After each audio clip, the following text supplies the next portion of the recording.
So last week, what did we talk about last week?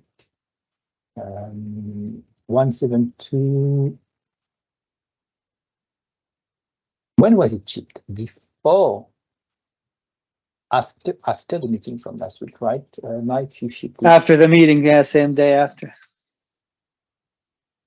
So I made it today. So good job, Mike, for shipping 172. And also fixing all the issues with whoever helped. We talked about the navbar shape that you also made. Okay, we should call it the Mike's meeting. What did Mike do last week's meeting? And the demos.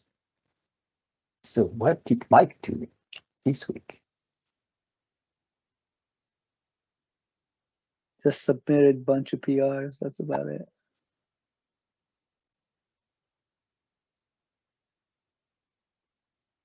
So the PX demos, any demos? It's been a long time without demos. We have all the features already nurtured. I hope soon we'll be able to see a demo with a cloud thing from Chantier. It's been designed like 10 years ago now.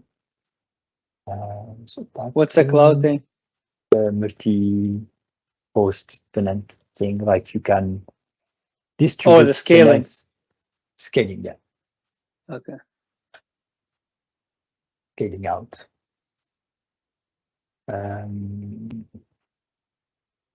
Okay, status, portrait 1. We did triage on Thursday. We did triage on Thursday. We went over all the issues and some PRs. Nothing for version 1. Portrait core filter. So 172 has been merged while released. And the tag has been released and merged back to main. So main is fixed. I will forget about this branch now.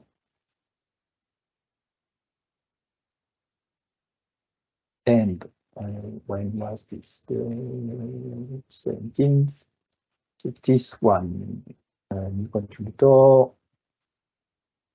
fix MySQL index length on all the migrations this time. Functional tests have been restored. All the changes have been moved back to the main branch. Save shell config subsection.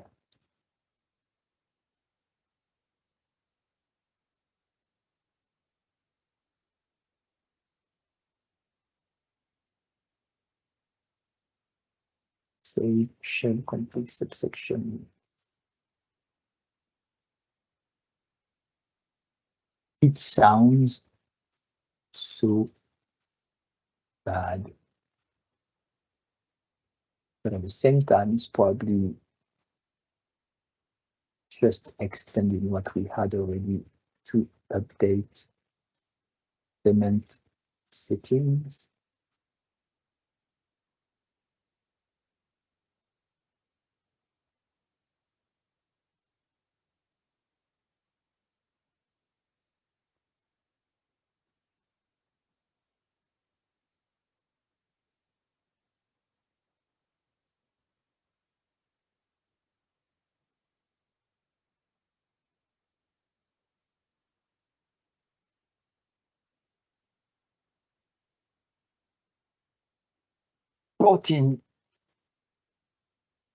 So all should go.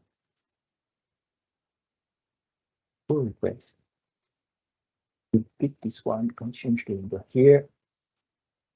Fixes this one. Approved by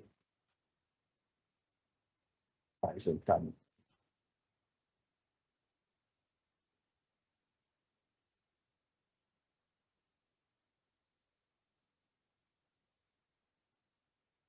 Not triaged. That's weird, we didn't triage it. Must have missed it.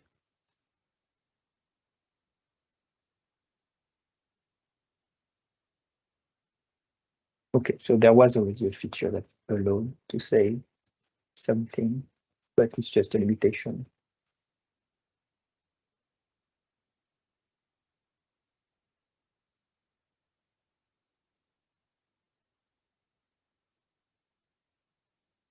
Check setting. So it's storing in a database. If it's in a database, that's fine.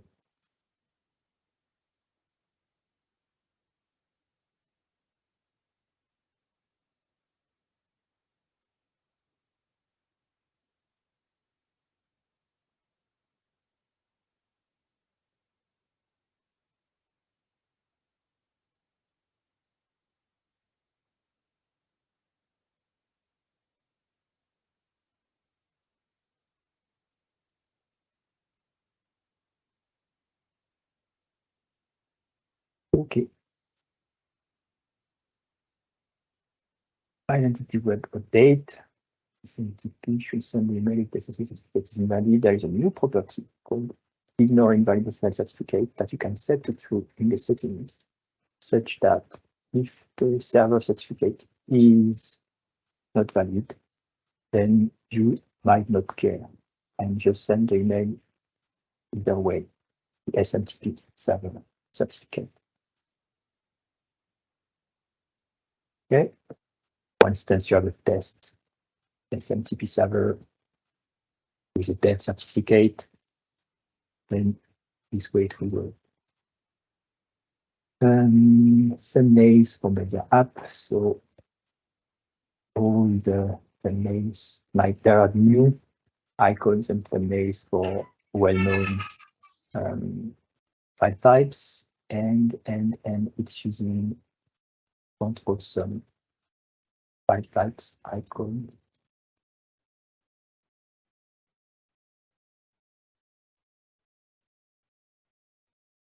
What else? Other way to restart a workflow instance from Mike. The idea is that if a workflow failed, you might want to restart the instance of the failed workflow. And for that, there is a new method and interface for an activity.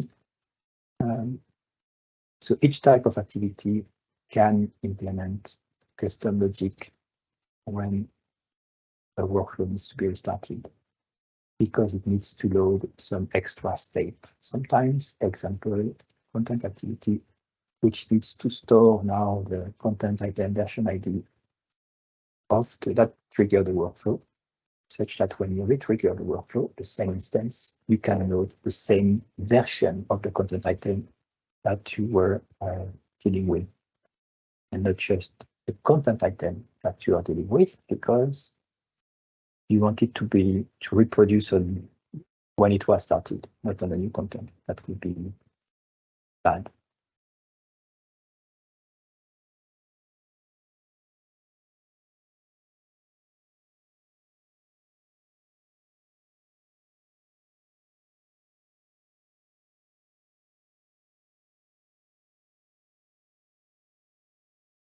Why a distributed log?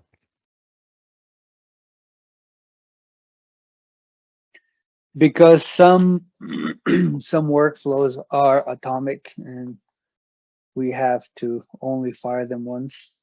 So we have to place a lock But once we fire it. And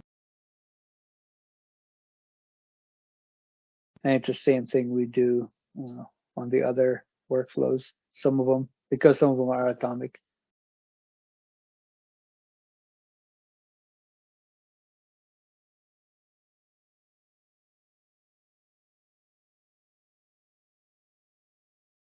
workflow type.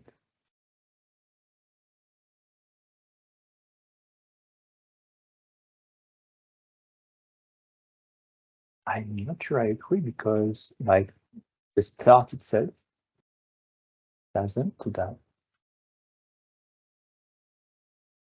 Yeah, it does. When you start a workflow, if I think one example you can look at the HTTP workflows, you'll see whenever we do, if the configuration is atomic, then we only we place a lock and then we. What I mean is that in this class, we have the restart. Okay. And we have the delete, and we have the base. And where is this? Where is this? Oh, there is no start here. I see. There is no start here. Here's an action to restart. But the start is triggered by the activity itself. Okay. But then why not just delegate that to the workflow activity that will do the restart and then say, no, I can't restart. I need to restart automatically. That's good to impose that to all restarted workflows. So, and actually my initial thought was that workflows, they run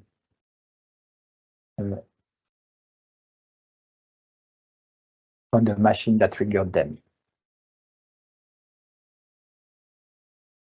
So there is no distributed impact here because a single machine will run a workflow and another machine can't trigger the same workflow or might trigger the same type of workflow. But that's fine because it's a different machine. So here, you can only restart on one machine because you click a button on the server and only one server handles the request here. So this server will start the workflow.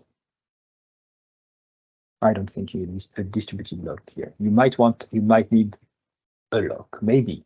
And I don't think you need a lock, but it should not even be a distributed lock.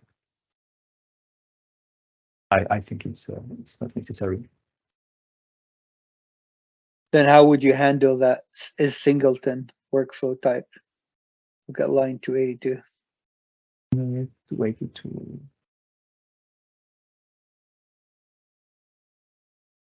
Yes, so okay, so this way you need a lock, but not a distributed lock, right?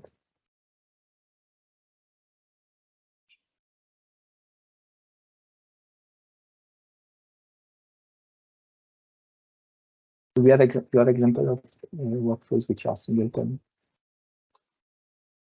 I do not. If you want to look at the HTTP activities, because I think that's exactly how we handle them.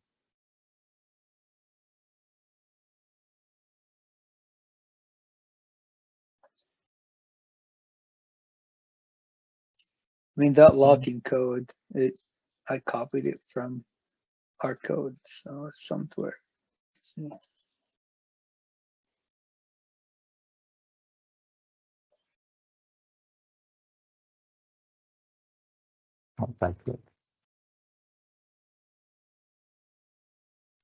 There is no lock in the HTTP activity.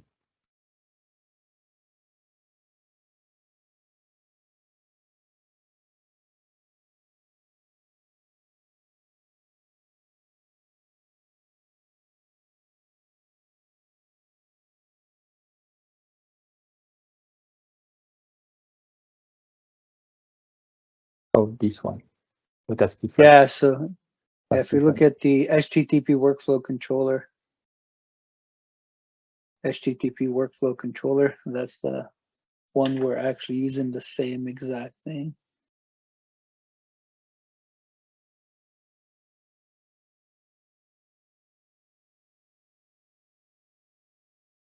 I think that's different.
I understand your logic, which is the same thing, like starting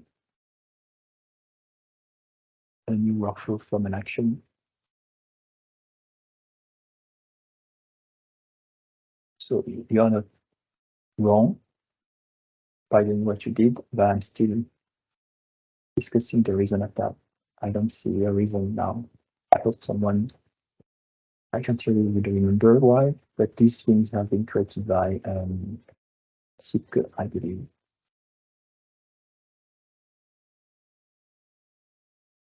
But if there is a distributed log, it must be Chantieri who did that.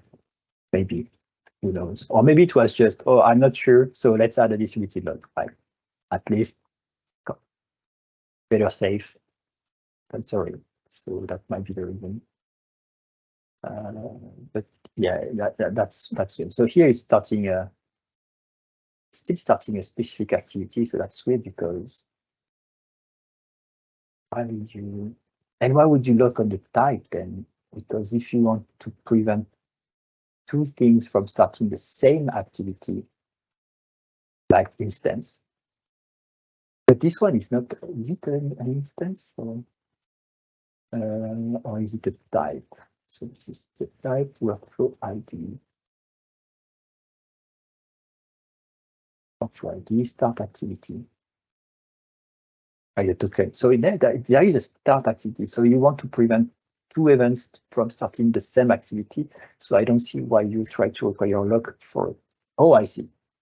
Because it's easier than to pass the activity ID. You say, okay, I could just lock on the activity ID. I would just lock on all the activities for this type. It's kind of weird because that means you can't run any other one from this type. So you're blocking a lot. If you have lots of activities and it's a long one, you might block others for nothing because it's not the same activity. So I would have locked at least for the activity, not the type. Well, maybe that's just the behavior of that singleton option. You know. Oh yeah, yes, you're right. The singleton means only one at a time from this workflow. That's probably what it means. Okay. I definitely said we need a singleton type of activity. I remember this meeting where it was designed, but I don't remember the use case. There's very common use case. What could it be?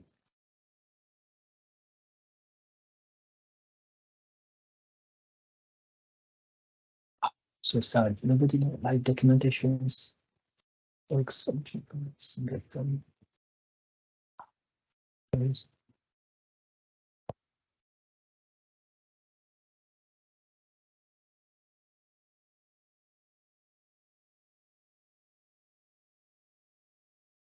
We didn't document that. What is a singleton workflow?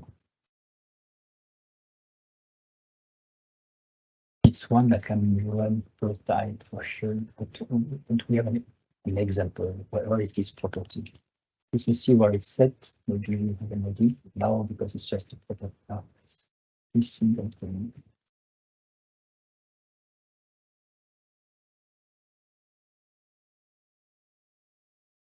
In the chat.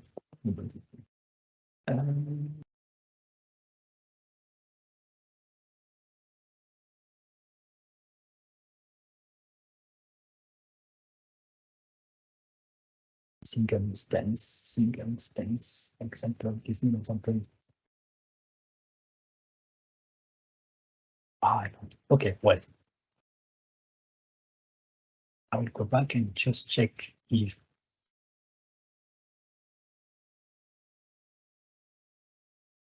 it's singleton.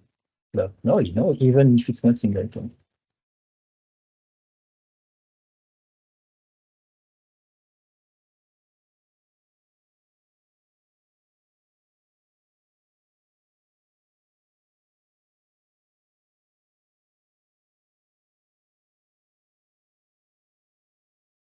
Singleton is just checking, oh, someone else is already running.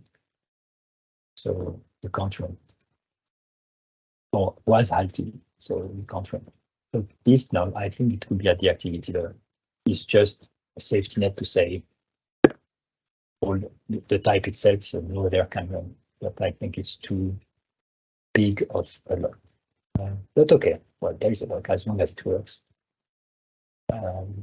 Good. Okay, so that's the new restart activity button.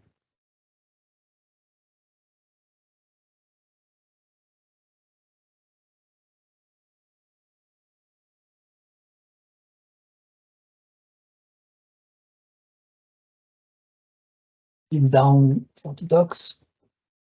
Clean up ReCaptcha. Remove that which is useless. Use the HTTP factory, HTTP client factory, registering the ReCaptcha. Why did you register with like the new service?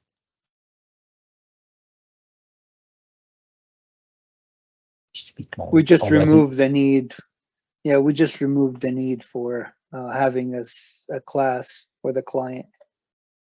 Yep. So and where is the link to the doc we added?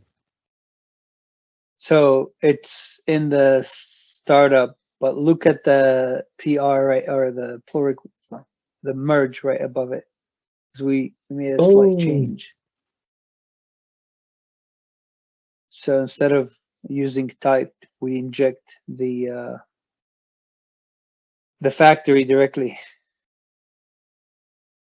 Okay, there is add scoped here. Okay, as named. Okay, named. So yeah, it was add scoped and add HTTP client. If you look at that service, you'll see how we're using the factory directly now. Why? Instead of injecting. You know, I don't remember the details. It was a recommendation by John Theory because it will create a new instance of HTTP client every time on every request. Yes. Which is but fine. if you go down, we create it as well. So if you scroll down, you'll see we create it through we resolve it from the factory anyway. So it's the same thing. So yeah. And that's why we look at the documentation, and the documentation said, and that's why I did a link to the. I'm pretty sure I did. It's in there, right there. Go back. You had. Oh, here. Yes, because I was like, when we look at the PR, I'm like, how does it work? I don't remember how it works. And we looked at the documentation, and I said, yeah, the documentation explains that very well, how we should use it, how we should configure it, and but there.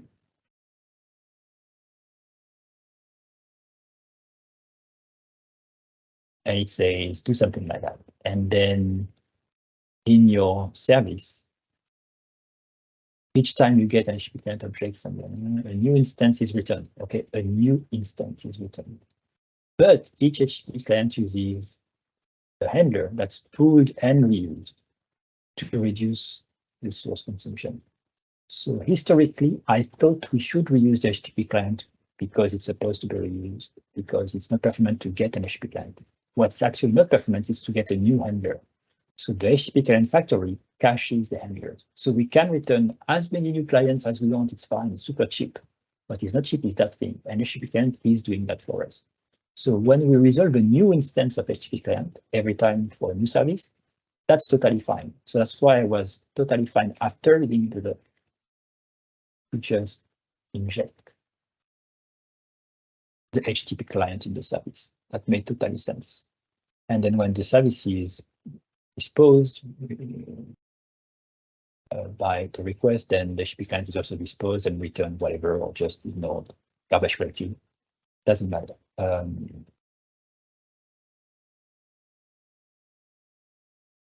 So yeah, so I don't know why then.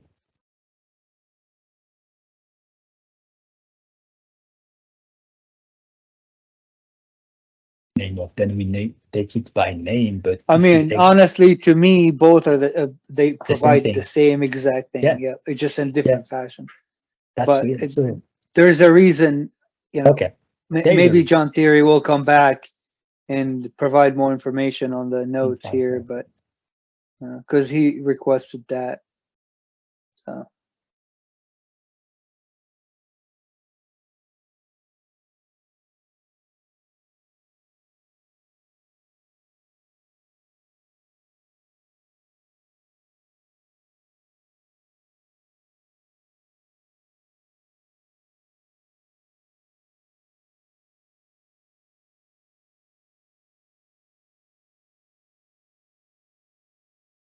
Maybe because he created a custom HTTP client. pattern.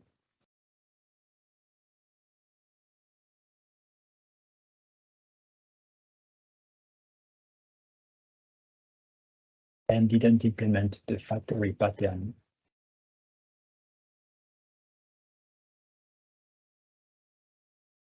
No, it's not even using the generic factory pattern. That's interesting. So here, if the typed client is now tied to room because it's injected by request,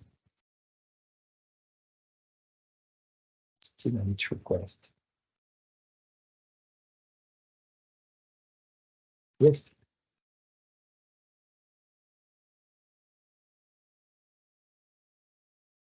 On demand. So this is not what you did, or I misread the code. On demand. So your PR. Where is that code? Here, this is not on demand. This is in the constructor. Yeah, but if you go down, we're creating. Oh, you did it lazily on demand. So that's not the same thing. That's really on demand. Okay, when you call verify. So is that it means that this thing is, I don't know, that this thing is sensitive even if we don't call verify. But when we call validate, but I'm pretty sure verify is called validate, so it's all the time. So interesting. So and it's the scoped one. Oh, maybe it's okay. I see. So one reason might be that we resolve all these services that implement whatever is calling ReCaptcha service, a transient HTTP or policy maybe. So whatever is resolving the ReCaptcha service might not call it all the time. And maybe we resolve it more often than we call it. So maybe just say, just initialize the HTTP client when we actually need to invoke it. Maybe that's the reason. That's a valid reason, if that's the reason. And let me explain what he says lazy on demand.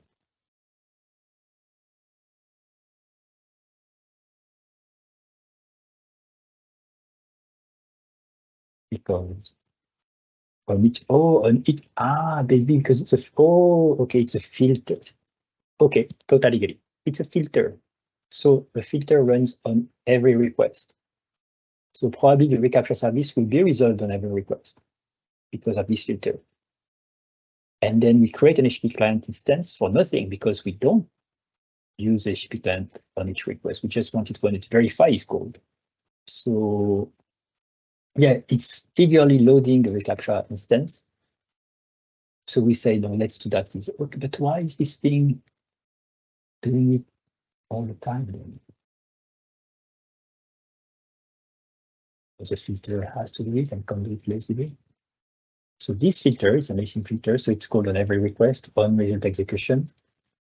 Where is the ReCaptcha service? Okay, this is because it's there. So one solution would have been to resolve the ReCaptcha service lazily. So that should be because it's a scoped. So first it should be a singleton or a transient, not a scoped. And then this could be lazy if we think it should be lazy. ReCaptcha settings.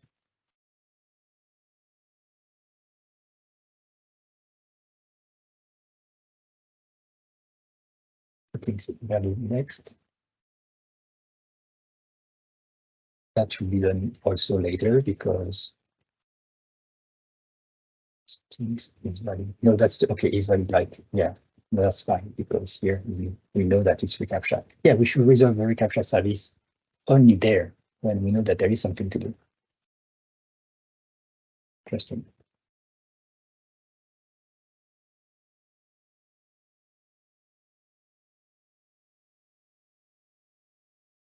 Okay, but that makes sense. It's just because we have a filter that will resolve the ReCaptcha service all the time for every request, so we don't want to create an HTTP client on every request. So it's moving the solution to the invocation of the service instead of the resolution of the service here, or should be lazy, having here.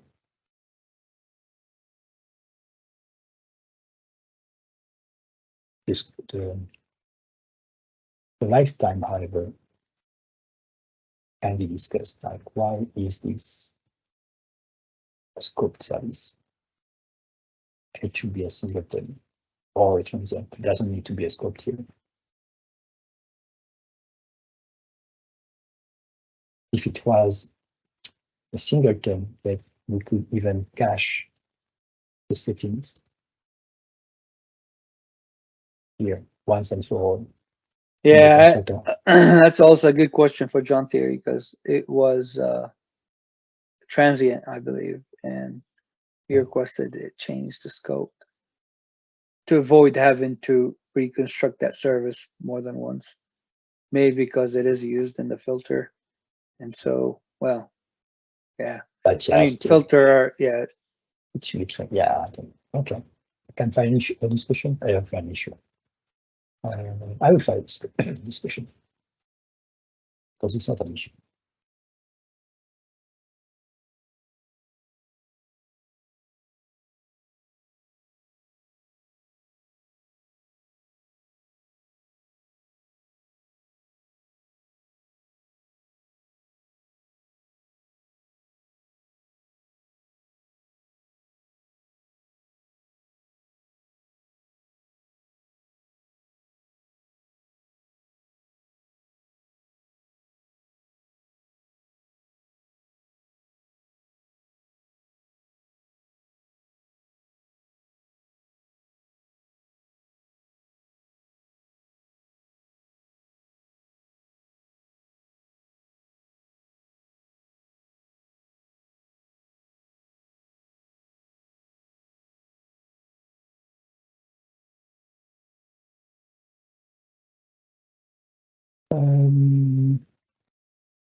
Good discussions.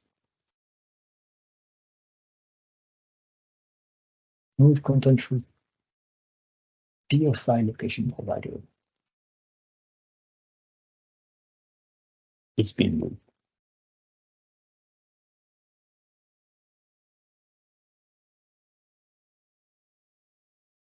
Space, user accounts and custom user settings typical point. Ooh. So now we have a deployment step for users. So let's scare everyone by, I'm a little bit scared also because I said, let's do it. I think it's fine, but it's always scary to do things like this. Export all or specified custom user settings. Okay, this is this one, but there is this one. User deployment step, which will export, add a JObject, a JSON object, containing the username, the user ID, the document ID, the email of user, the password hash,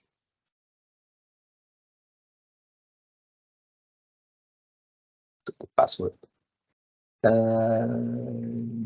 mail, security stamp, phone number, and everything, all the things from the user. And it's safe because it's a hash, and the data protection key that created this hash is secure. So you can't do much with that. Even if it clicks, but it's like a database. And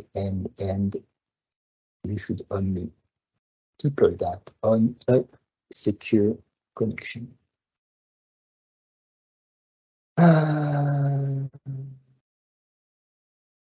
Obviously.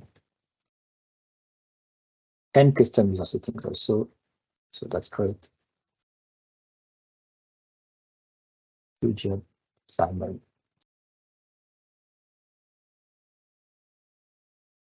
Dynamic editor. Why do we still have dynamic editors?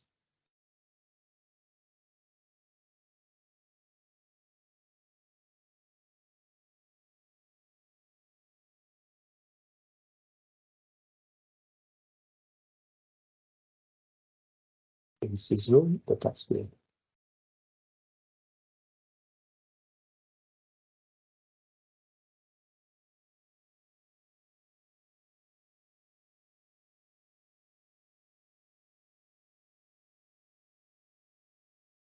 Okay, good feature. It's been a long time. It's been waiting. So good job on owning the feature and managing it. Thanks everyone. Azure Identity 1.3. Date Identity Web. Date Gint update. Media cache list cleanup. Ooh. What is that? Resize cache max stale. Time before stale. Stale is not a word in English, or at least not this word. Stale. Oh, there is one with two L's. What does it mean? So there is stale in the past tense. Past participle. No, that's a thing. So is that correct then? Am I wrong?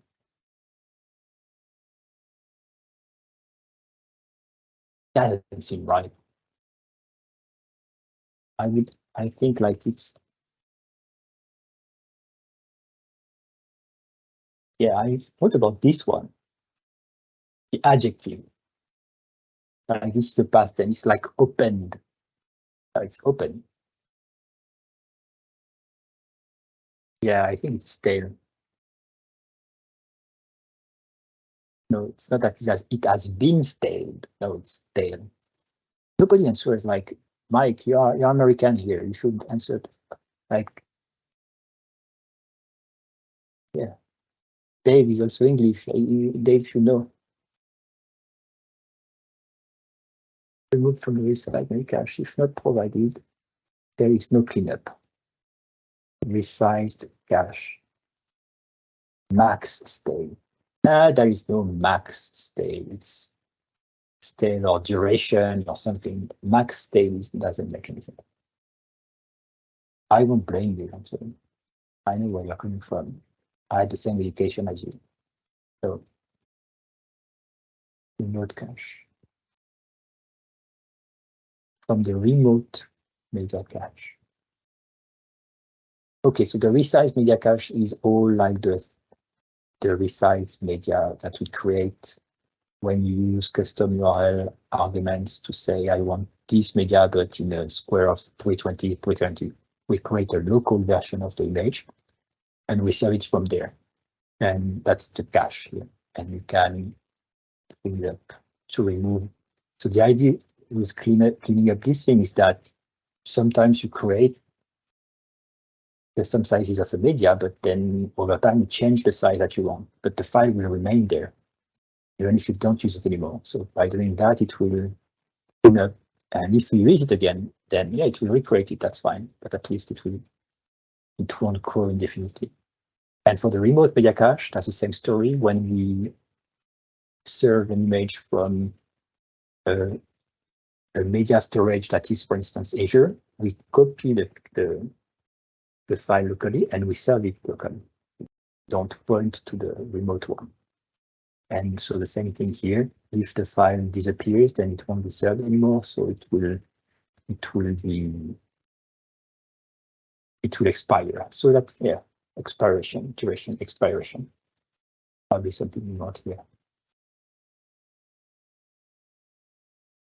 Or follow whatever we had here, like max browser cache days, like max resize cache days of duration. It used to be, oh, this one.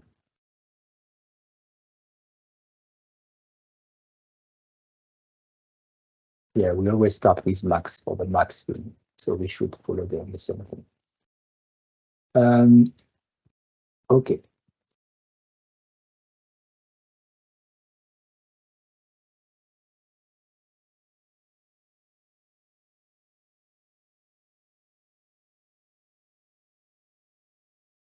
And probably not use name of, because the variable can change, the option name should not change. That's why we don't use name of here.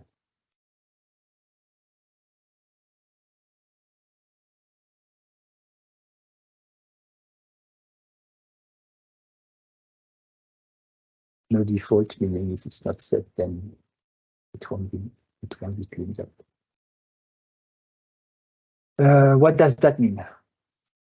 30 what? Minutes, seconds? Time, expression. This one is the best.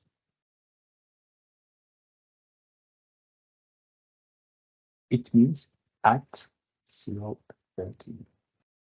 So minutes. Every 30 minutes? No, it means every 30 minutes AM, right? Every day, every month, every day. So the hours, so yeah, that seems weird. You can configure it, but it seems weird by default. Every night. And if it's every night, then the default should be, yeah, I'm sure you can have days and that. So once a day. That's weird. Why at that time? And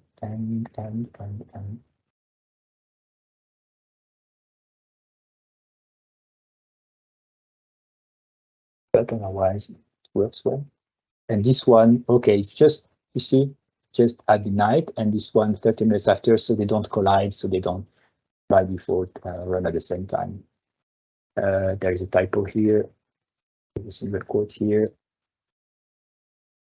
Same copy paste issue here, I believe. Doesn't seem like it's required to have a single quote before the text.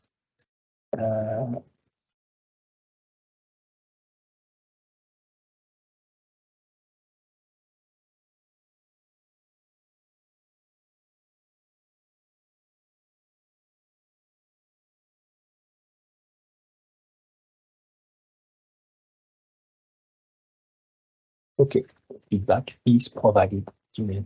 So let me check something, because I believe usually people write comments. Oh, it was an old one. Interesting. So we did see that. Looks like 2.5 values. Yeah, okay. No.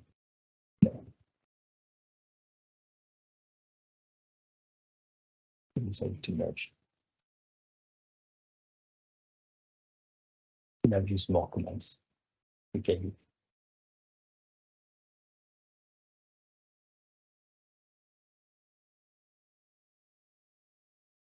Yeah, that just more better suggestions for the names, and fix that, and that's all good. Thank you. Chantier feature. Add KeyVault without building a config. Name has changed.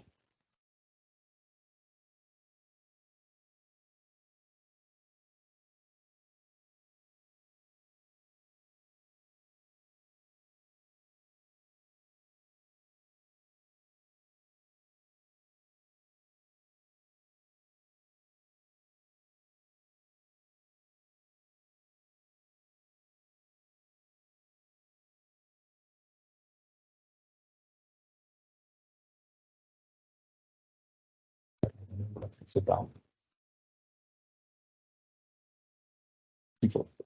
Dotnet 8 was merged. So, and that made me think about something. So Dotnet 8 was merged. What does it mean? It would be nice to have some sort of bench Mark running just to see if there is a performance gain or not. I can tell you, I run that, I own that, and I run that. Let me show you. Maybe you missed the meetings where we showed that. And you see, this is public. You can check it. Orchard running every day. And but actually, it reminds me I need to check something because I think it's supposed to use. Yeah, so it's supposed to use .NET 8. So you see here. So look at the tooltip. I can't zoom. Okay, can I zoom? If I zoom, the tooltip stays the same. So that's useless. So if you look at the tooltip, you see the last 3 values, how they change. So every time it's running, it's taking the latest build of .NET. And like from this one to this one, it went from RC2 to RTM. RTM means raised to manufacture or raised to market. So it's using the nightly build. So the .NET is built all the time. It's open source and it's built all the time. It's just that in a month, the official bits will be released. Okay, but we are already building the official bits. Okay, but maybe tomorrow they will send a patch or the day after a patch, but nothing happens on these branches. So if you download the RTM version as of today, you are almost getting exactly the same as what will be deployed next month officially. Okay, plus security fixes or plus things that people will find in the meantime, but almost nothing goes into this branch. It's super stable. Like to be able to match something, you need to wait approval from all the bosses, and so that's super stable. So we are already building RTM, and we are already benchmarking with the RTM version because every day we take the latest build. So a week ago, it was still using RC2, and if I go, or I can't go further than August, but it must have been RC1 here. RC2 already in August. Okay. Here it was 0 because it was broken. And that's very interesting. Let me show you something. So if I click, so I will just take the SQLite one. So I'm benchmarking Orchard on PostgreSQL and on SQLite. And what the benchmark is doing is just setting up a new log recipe and then requesting the about page because there is one database request and it's a simple markdown that is updated. So if I select these 2 points here, okay, I can go there. Oh, that's interesting. I'm not generating the link. I'm so stupid. So sad. Well, so sad. At least I can see the dates. August 30th, 29th, and 30th. Okay, so during the night of the 29th. And on other pages, I can do that. But if I go there, I should go commits. What did we say? August.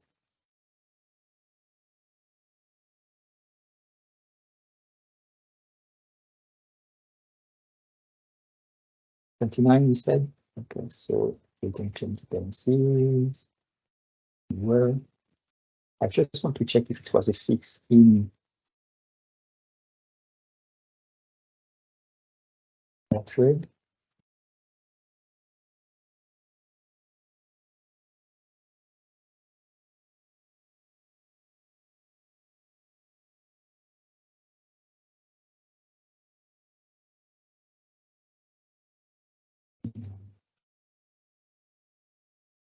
Post.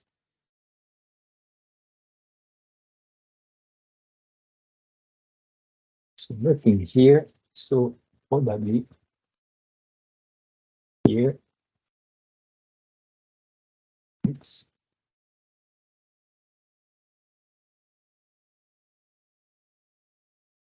here. Okay, let's see if there is something.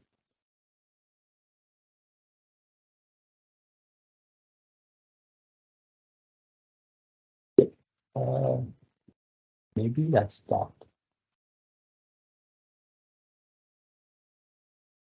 .NET 9. So whatever. So the benchmark was broken, probably because of a get dependency. That's weird. But yeah, it's running on all the things. So I don't have a comparison from .NET 7. Actually, let me show you. Let me show you how I can do that.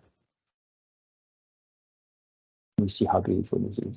We don't know how beautiful this is. I'm telling you. I have to drop in 3 minutes, just FYI. So I can run that and say application framework .NET 7.0. And I will let it run. And I can run that for, it's broken.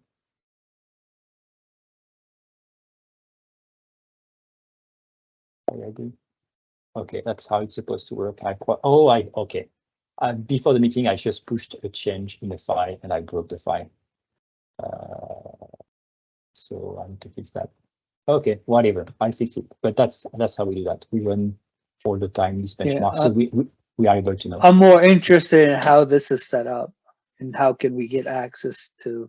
Is there like a public view of this? That thing, yeah. We can, yep. Okay. So I will write it in the OneNote for those interested.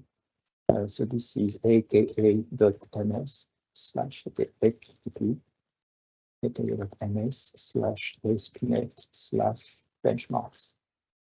Go to this page, and you can see that, and all other benchmarks that we run for everything: garbage collector, HttpClient, native AOT, WASM, all these things. And also the impact of KPIs will show you the differences between 7 and 8 on different machines on Windows and Linux. So and this is Microsoft thing, not Orchard, right? No, this is full of Microsoft. And as part of it, we benchmark Orchard to see the impact on Orchard. And this machine, for instance, gives you 19,000 requests per second, which is great because I think for 7 we were at like 15,000 requests per second. And it's faster than PostgreSQL because there is network hop, which is at 13,000 requests per second. Yeah. I can tell you next week what's the difference between 7 and 8, which is this. So this PR provides the new .NET 8 framework here, and it supports, like, we know that it supports, it works, but you can still use .NET 7 or .NET 6 in your CS project. You just need to target that. Something we might want to talk about is, can we actually just reference all the modules with .NET 6 if we don't have custom code for .NET 7 or .NET 8? We'll have to talk about it next time. We might not have to deploy the packages for all these versions every time. I need to check again. And that's good that if we do it already, it's because maybe we need to do it, but I want to discuss that again. Yeah. So in this case, there's a breaking change, so we need to have a custom 7 versus 8. But at least just for these packages. So maybe we don't need to deploy all the modules for all the TFMs. You have to check that. I have to go, sorry. Thank you, Mike. I'll see you Thursday. Cheers, Mike. Missing SDK for the release pipeline. Yep. Because, yeah, so we don't install .NET by default on the GitHub workflows because it's part of the default images from GitHub. But .NET is not part of the, or at least the RC2 version is not part yet of the default images. At some point it will be, so we won't have to install it specifically. NGS cookie update. Good. Something to note is that I think last week, this one, I think last week we went over all the triage. You see here, they're all assigned to milestones. The triage went well. And we are back up to date with the latest issues. Unable to provision after upgrading to 1.7. That is bad. So we check that on Thursday.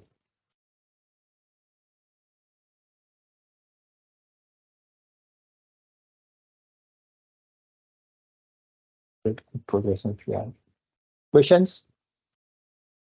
Comments?